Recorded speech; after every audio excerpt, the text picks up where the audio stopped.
O'zbekiston kasb uyushmalariga 120 yil to'ldi. Adolatli saylov, hamjihatlik, Yurt taraqqiyot yo'lida birlashaylik. Shol dam olish oromgohida dam olib keldim va u yerda juda ko'plab do'stlar orttirdim.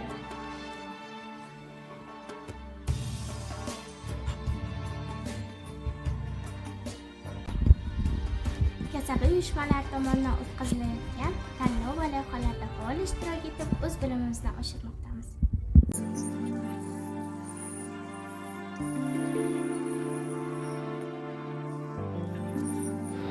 Men yozgi ta'til va milliy tiklanish loyihasining respublika bosqichida ishtirok etdim va siyosiy bilimlarimni oshirdim.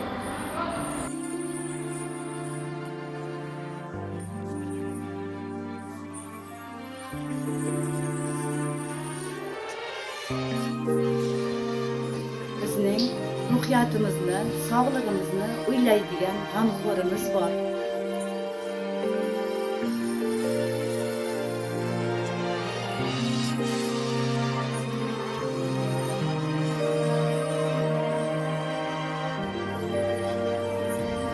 Bizni olg'a qadam tashlashimizda, ta'lim sohasida o'z o'rnimizni topishimizda qo'llovchi, ko'makdoshimiz bor.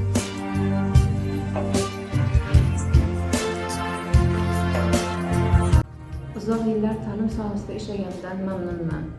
Meni qadrlovchi tashkilotim borligidan faxrlanaman.